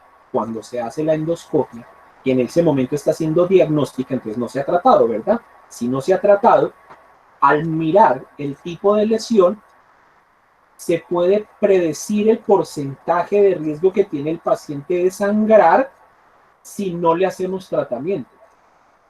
Por ende, nos dirá el porcentaje de mortalidad de ese paciente que sin tratamiento pueda tener en el caso de cada una de las lesiones. Entonces, Forrest 1A es cuando encontramos un sangrado pulsátil. ¿Qué significa un sangrado pulsátil? Es cuando se mete el endoscopio y se ve literalmente el chorro de sangre. Esto que ven acá es el chorro de la sangre que bota, o sea, el punto sangrante es este, y esto que ven acá no es un tubo, no es una vena, no es una arteria, es sangre. Y este color amarillo es el color que da la luz del endoscopio que se encuentra con la sangre que está saliendo en chorro. Es una sangre en chorro. Entonces esto es un Forrest 1A. Si miramos el 1B, el famoso sangrado en napa, que napa es un término mexicanote. Aquí nosotros no vamos a decir un sangrado de napa, la neta, no vamos a decir napa, sino que vamos a decir un sangrado en capa. En capa. Nosotros decimos en capa, el mexicano dice en napa, que es cuando vemos que hay un sangrado visible, pero está adosado a la mucosa y está generando una capa. No está generando un jet, sino una capa. Este es un Forrest 1B. El 2A es cuando tenemos un vaso visible, cuando se ve el vaso visible. O sea, tenemos la zona del sangrado y el vaso se ve visible. Es un Forrest 2A. El Forrest 2B es cuando vemos un coágulo, cuando ya hay coágulo adherido a la placa de la mucosa. Es el coágulo, es el vaso. Fíjense que el vaso es rojo rutilante, se ve el vaso con sangre rutilante, más clarito, y el vaso no se ve, sino que ya se ve la sangre empezándose, entre comillas, a descomponer y ya en forma de coágulo, pegado a la mucosa, donde estaba sangrando. Ya que aquí vemos que hay un adecuado, entre comillas, control, ya lo que llamamos un tapón hemostático natural, que es el coágulo por la filina que se genera en la cascada de la coagulación. Forrest 2B. Cuando vemos ya una mácula plana, vuelve otra vez a aparecer la mácula, ya habíamos hablado de ella en el abdomen. Mácula plana 2C es cuando nosotros vemos ya la zona a la cual estuvo expuesta al sangrado, pero ya con algún cambio. Este cambio es lo que llamamos en dermatología con fenómenos de granulación. Y ese fenómeno de granulación genera una hipopigmentación, en este caso, en la zona del sangrado. A esa zona hipopigmentada la llamamos mácula. Y el grado. El Forrest 3 es cuando vemos que ya no hay nada, que el fondo está limpio. O sea, ahí que estamos diciendo que el paciente sí tuvo una hemorragia de vía digestiva, pero al hallazgo endoscópico, que hay un fondo limpio, vamos a hablar que el porcentaje de resangrado en ese paciente será del 5% y escasamente un 2% tendrá de mortalidad si no se hace absolutamente nada en ese paciente. Entonces aquí vemos una mucosa completamente rosada. Esto que ven ustedes acá, que es como blanquecino y como un poco baboso, es la mezcla que se genera entre el moco de la mucosa y el agua que tiene el endoscopio, que va haciendo la liberación. Cuando el endoscopio va entrando, el endoscopista bota agua para ir limpiando el moco que hay en la mucosa y se puede apreciar bien la estructura del tejido de la mucosa. Entonces, esto que ven ustedes acá es agua que está chocada con el moco de la mucosa y genera como esa babita, como esa espumita. Pero aquí lo que nos quiere mostrar es que aquí hubo una evidencia del sangrado, unas pequeñas manchitas, pero ya la mucosa se ve sin aparente agresión. Eso es un Forrest 3. Entonces, ¿qué es lo que nos dice el Forrest 3? Ya lo sabemos. Un porcentaje de riesgo de sangrado cuando no se ha tratado y a su vez el porcentaje de mortalidad sin ese tratamiento. Importante que se lo aprenda porque va a ser sujeto de evaluación. Muy bien. La hemorragia de vía digestiva varicosa Entonces es la que nosotros asumimos, a las dilataciones de venas del esófago o del estómago, o sea que hay varices esofágicas y varices gástricas. Se pueden generar a consecuencia de un estado de hipertensión portal y es una de las consecuencias más frecuentes en los procesos de las cirrosis hepáticas, como lo hemos mencionado anteriormente. Estas varices, si ustedes ven, pueden llegar a tener algunos grados. Entre menos visible sea la varice, menor es el grado. Entre más visible sea la varice, más tortuosa, y más me cierre la luz de la región donde estén, bien sean esofágicas o gástricas, pues más grave será ese estado de dilatación de esas venas. Las hemorragias de vías digestivas altas varicosas, digamos que dependen del tamaño. Lo que quiere decir, para entender este primer ítem, el tamaño de la varice es el mejor factor predictivo de la primera hemorragia. Por eso les decía, entre más grande sea la varice, más factible es que ella se rompa. Entre más pequeña, es menos factible que se rompa. El 90% de los pacientes con cirrosis sangran de varices esófago-gástricas y el 10% de gastropatía hipertensiva o lesiones pépticas. Pues les quiero contar, siempre les he dicho que en mis clases les hablo de experiencias personales, pues este no es una excepción. Mi padrino, hermano de mi papá, un tío mío, llamado Alberto, fallece gracias a la ruptura masiva de unas varices esofágicas que prácticamente lo llevaron a un estado de ahogamiento, muerte trágica, todo porque era alcohólico. Hizo una cirrosis tratada durante mucho tiempo, pero efectivamente el alcohol hizo de las suyas, le cobró su vida. Y la noche que le dijeron que lo iban a preparar para el otro día hacer el tratamiento de las varices, se estresó, el típico estrés, lo que se llama, eso es normal, se llama estrés prequirúrgico, y el estrés prequirúrgico, uno de los cambios fisiológicos normales del estrés prequirúrgico es el aumento de la tensión arterial. Entonces imagínense, unas varices gigantes que llevan a ser tratadas, ellos lo estaban preparando la noche anterior para el otro día a primera hora hacerle el tratamiento para evitar que se reventaran, hizo que el estrés prequirúrgico le aumentara la tensión arterial. Si se aumenta la tensión arterial, el sistema porta también aumentó su presión y pues obviamente estaban tan dilatadas que no soportaron la presión prequirúrgica que hizo en el estrés metabólico y se reventaron tan masivamente que él muere ahogado y broncoaspirado por su propia sangre. Fue imposible, las medidas reanimatorias fueron imposibles mantenerlas, fue difícil la intubación, mejor dicho, y fallece mi tío a consecuencia de la ruptura de estas varices. Las muertes más trágicas que yo pueda ver en medicina es la muerte por ahogamiento por esta condición. Entonces, a veces las clasificamos estas varices, hay digamos, nombres de clasificaciones para tenerlas. Nosotros aquí utilizamos mucho la de Dagradi, que es por el tamaño, los signos rojos y el color, que son las que me están indicando prácticamente los signos que tengo para mirar la posibilidad de que ella sea negra. La Gradi la utilizamos acá mucho, existe una clasificación japonesa, Paquet, Paneo 4, etc. Entonces, estos son algunos ejemplos, lo que llamo yo imágenes relleno, y aquí ya vemos un poco más lo que significa los grados de Dagradi.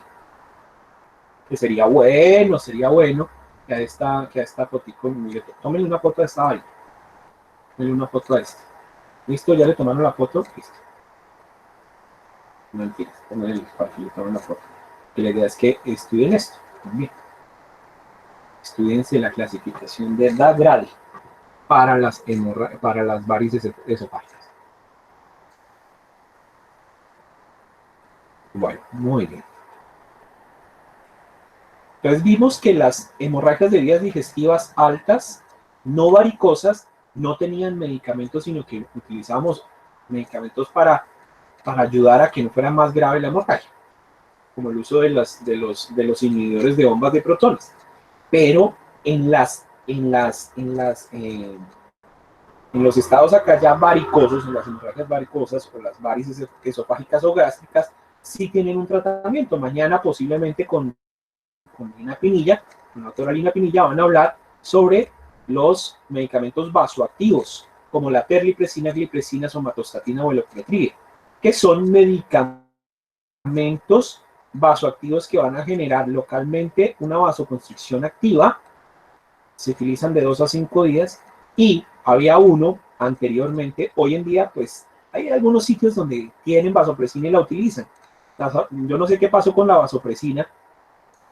No sé si el laboratorio de la vasopresina peleó con el mundo farmacológico o qué, pero ya nos quitaron la vasopresina en el paro cardíaco cuando tenemos ritmos no defibrilables. En el caso de la sistolia o en el caso de la actividad eléctrica sin pulso utilizábamos vasopresina, y pues también la vasopresina como vasoactivo se utiliza en el uso, en el manejo farmacológico de las varices esofágicas o gástricas. Sin embargo, pues hoy en día la vasopresina no es que se use de mucho. Si hay en un sitio, pues la utilizarán, pero en la gran mayoría de veces ya la vasopresina no se utiliza.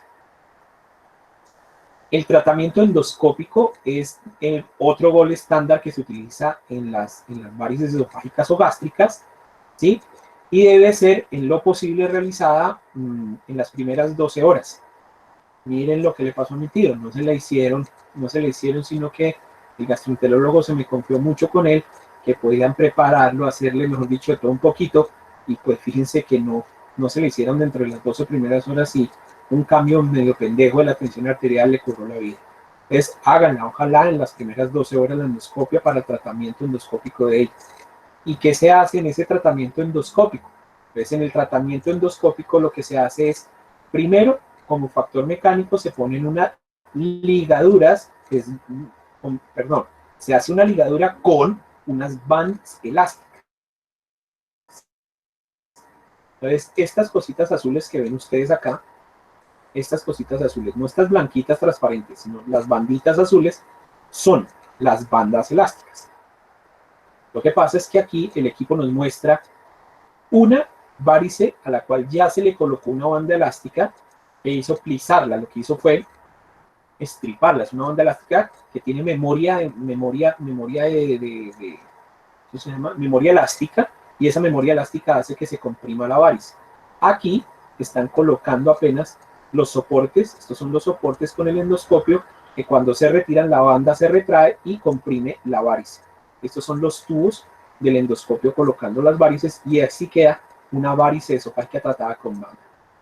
Entonces, también se puede adicionalmente a esta colocación de bandas hacer terapia con escleroterapia, o sea, una inyección directa sobre la varice, que lo que va a hacer es esclerosar, voy a decirlo vulgarmente, va a secar la varice y va a evitar que se dilate y que se reviente. Pero ojo, ¿con qué se hace la escleroterapia? La escleroterapia se hace con unos elementos llamados polidocanol al 5%, esto para las varices esofágicas, y el cianocrilato para las varices gástricas.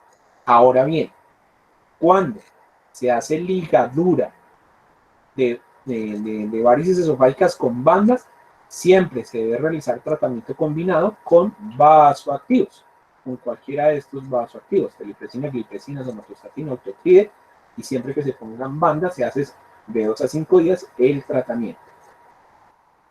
Muy bien. Dentro del componente de las hemorragias de vías digestivas bajas, ya pues hablamos de etiologías según la ubicación. Entonces vemos que la gran mayoría de veces las hemorragias de vías digestivas bajas corresponden especialmente a sangrado del colon o del recto o del ano, colon-recto-anales. No quiere decir esto que sea al 100%, vemos que entre el 2 al 15% de ese sangrado puede llegar a ser generado en el intestino delgado.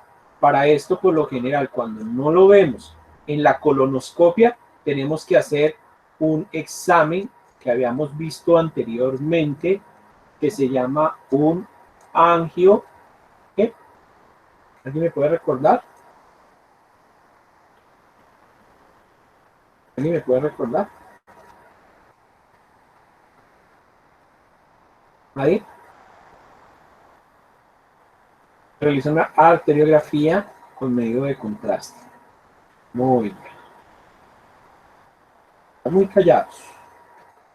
Bueno. Entonces aquí hay diversas patologías colorectoanales que pueden generar un sangrado rectal bajo, la enfermedad diverticular, las angiodisplasias, una colitis, enfermedades de Crohn, neoplasias, pólipos, hemorroides, fisuras, colitis ya infecciosas. Entonces acuérdense que pueden haber colitis por E. coli heteroinvasiva. Entonces aquí pueden generar un sangrado. Acuérdense que ellas penetran, se meten por la vellosidad, rompen vasos y empiezan a sangrar. En los estados isquémicos, las colitis isquémicas, en procedimientos post-irradiación, esto en la neoadjuvancia o en tratamientos posteriores a la extirpación de los tumores, pueden generar sangrados y alguna consideración de otros. Según la etiología anatómica, fíjense que la gran mayoría, el 80%, corresponden a región de colon y recto, 10% intestino delgado, y algunas, el 10% lo que llamamos idiopáticas. Causas idiopáticas es que están, pero no las podemos encontrar. Esas hemorragias de colon se pueden llegar a convertir en una urgencia, ¿Qué síntomas nos pueden dar? Por lo general, dolor abdominal. Algunas veces, sabemos que la gran mayoría de veces son patologías que están asociadas al colon. El paciente puede expresarnos, y aquí es importante que usted sepa esto, que puede haber dolor abdominal y que este puede aliviarse con la defecación. Por lo tanto, no espere a que el paciente le diga a usted, doctor, el dolor me pasa cuando hago popó. No espere. Es usted el que debe indagarle al paciente si después de hacer popó el dolor cede, porque eso va a ser un signo de que posiblemente esté sangrando el colon. ¿Qué genera un sangrado intestinal? Cuando hay injuria de la mucosa del colon, ellos pueden generar, el colon en sí genera una respuesta de defensa como un tipo de ilio, o sea, se paraliza. Si se paraliza, puede haber alteración de ese hábito intestinal, ¿sí? Pueden ser parálisis, digamos, no tan fijas, sino pueden ser interrumpidas, no siempre constantes, sino pueden ser con intervalos. Puede generar distensión abdominal. ¿Y por qué puede generar distensión abdominal? Porque en el momento en que se genera el sangrado a nivel del colon, la degradación de la hemoglobina genera liberación de gases, y esa liberación de gases hace que se genere una distensión de asas, y esa distensión de asas se va a representar en una distensión abdominal. Como respuesta a la injuria, puede llegar esa mucosa gástrica a generar aumento del moco como protección, y alguna vez también ese moco puede ser expresado por la dificultad que tiene el moco de adherirse, y por el hilio que se genera puede ya presentarse el moco en las heces. ¿Cómo se diagnostica? Con colonoscopia. Definitivamente el diagnóstico del colon se hace por medio de la colonoscopia. Siempre. Método de elección diagnóstica, colonoscopia. ¿Cuándo se debe realizar? Dentro de las 24 horas iniciales del sangrado. Eso me genera un porcentaje de acierto o de efectividad diagnóstica del 72 al 86%. Por lo general se debe realizar en pacientes estables, clínicamente. O sea, tengo un paciente hemodinámicamente estable para que le haga la colonoscopia.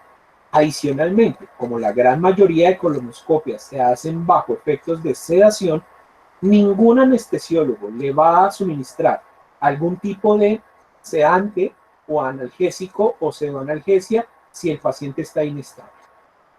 Téngalo por seguro. Téngalo por seguro, ningún anestesiólogo va a recibirle a un paciente a usted inestable, a no ser que esté estable y durante el procedimiento se ponga inestable, pues obviamente el anestesiólogo lo va a reanimar, entonces no hay problema. Pero cuando es así de manera ambulatoria o que no está en una unidad de cuidado intensivo, el paciente tiene que estar estable. Y aquí por último una pregunta, ¿se debe hacer alguna preparación de colon? Ojo, muchas veces nos dice que para una colonoscopia ambulatoria debemos el día anterior someternos a un tratamiento con laxantes, bien sean naturales o químicos, que me generen un aumento del peristaltismo, un aumento de la defecación de agua y heces sólidas que hace que se limpie la mucosa del colon para simplemente tenerle un campo visual aceptable al endoscopista o al colonoscopista o al proctólogo o al gastroenterólogo o al cirujano. Pero ¿qué pasa?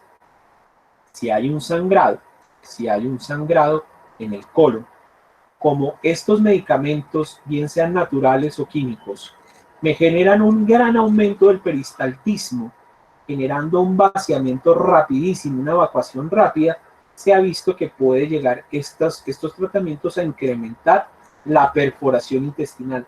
Por lo tanto, a veces la cura sale más cara que la enfermedad y tendríamos que darle a ese paciente el beneficio de no darle los laxantes y pues lo protegeríamos un poquitito mejor.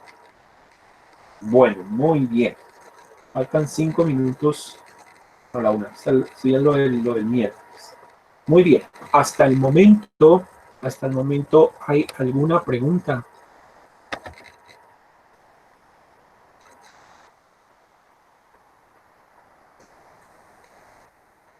A ver, muchachos, ¿hay alguna pregunta en este momento?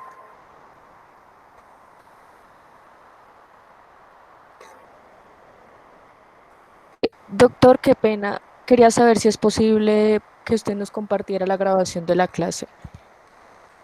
Voy a hacer gamín. Te quiero preguntar, ¿por qué? Pues la verdad, y en mi caso personal, porque hace unos minutos se me cayó la red y estuve desconectado un tiempo, entonces no pude escuchar la final de la clase. Ok, Paula. Entonces, en este orden de ideas, con muchísimo gusto. Pero entonces, se las voy a compartir después del miércoles en la tarde que termine, porque es una sola, entonces no habría ningún problema. El miércoles por la tarde se las envío. Muchas gracias, doctor. Con mucho gusto. Natalia, si hay sangrado, ¿habría riesgo de infección? No te entiendo la pregunta. O sea, tú me estás preguntando si a per se el hecho de haber una hemorragia de vías digestivas hay riesgo de infección. ¿Eso es a lo que te refieres, Natalia? Ok, entonces la hemorragia per se no da infección. Ojo, para Natalia y para todos. Entonces ya voy para allá. Entonces, la hemorragia digestiva no es que me genere, o sea, la hemorragia digestiva no me va a generar de infección. Lo que me puede generar infección, espérame, tengo acá la presentación. Lo que me puede generar la infección, básicamente, no funciona la cámara acá. Lo que me va a generar infecciones, por ejemplo, a ver, te digo, si la causa de la hemorragia es una úlcera perforada, por ejemplo, si esta causa, la perforación o la úlcera perforada, puede hacer que pase líquido gástrico al peritoneo y ese líquido gástrico conlleva bacterias o la consecución de ellas y sí se puede generar infección. Entonces, la infección está asociada al mecanismo fisiopatológico o etiológico de la hemorragia, pero a per se la hemorragia, la sangre, entre comillas, es estéril. La sangre, digamos, no me genera Por ejemplo, si yo tengo debajo de la piel un hematoma, el hematoma no me genera infección. ¿Cuándo me genera infección? Si el hematoma se rompe y hay colonización de bacterias que se llaman oportunistas. O sea que la infección se puede dar si hay una colonización de bacterias oportunistas en la zona o quien haya generado. Pero a per se la hemorragia no me genera eso. Por obvias razones, no hay necesidad de indicar los antibióticos. Los antibióticos únicamente se deben dar, en este caso ni siquiera profilácticos, deben indicar únicamente cuando yo tengo identificado que hay una infección asociada a la hemorragia, ahí sí en ese momento habría necesidad de uso. ¿Sí está claro, Natalia?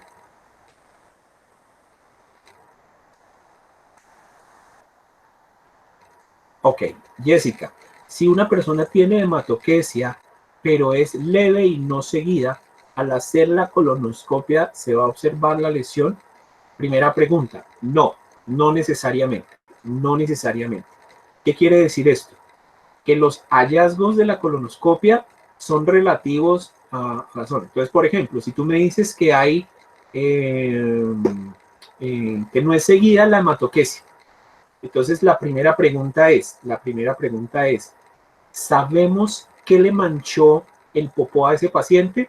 Entonces, ahí tienes que ver tú siempre, digamos, preguntar muy bien antecedentes a ese paciente de actividad sexual. Tienes que preguntarle a ese paciente si, por ejemplo, se introduce cosas por el ano, si tiene hemorroides, porque muchas veces la hematoquesia es que una hemorroide se rompe, al romperse mancha el popó cuando pasa por ahí y es la hemorroide la que genera eso. Entonces, no siempre cuando se hace la colonoscopia se pueden tener hallazgos de sangrado activo, pero algunas veces puedes llegar a tener hallazgos de sangrado inactivo, y esto puede ser, por ejemplo, una maculita o una zona moradita donde se pueda presumir que la mucosa tuvo lesión, pero no siempre se puede detectar. Y lo otro es, ¿y qué implicaciones puede traer si no se detecta a tiempo? Pues mira, implicaciones. Uno, si hay un sangrado activo o un sangrado recurrente, podemos estar hablando de estados anémicos. Dos, a la producción neoplásica. O sea, ¿qué quiere decir esto? Que sea una neoplasia la que esté por ahí rondando, haciendo de las suyas. Tres, alguna alteración hemática, algún trastorno de la coagulación o a per se algún estado, digamos, de daño de la mucosa, de la mucosa del colon como tal. ¿De acuerdo, Jessica?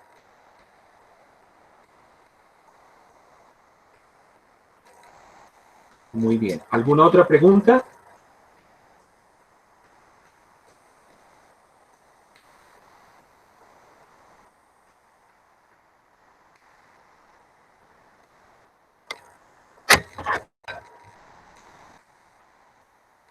Niños, ¿alguna otra pregunta?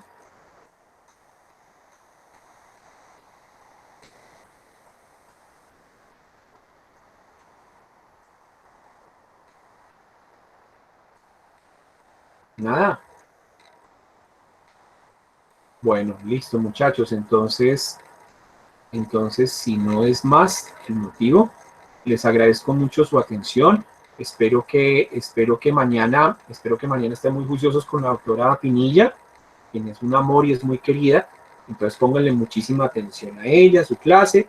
Dios mediante, nos vemos el miércoles y esta tarde, ahorita almuercen rápido. Y a las 2 en punto nos vemos, para electrocardiografía.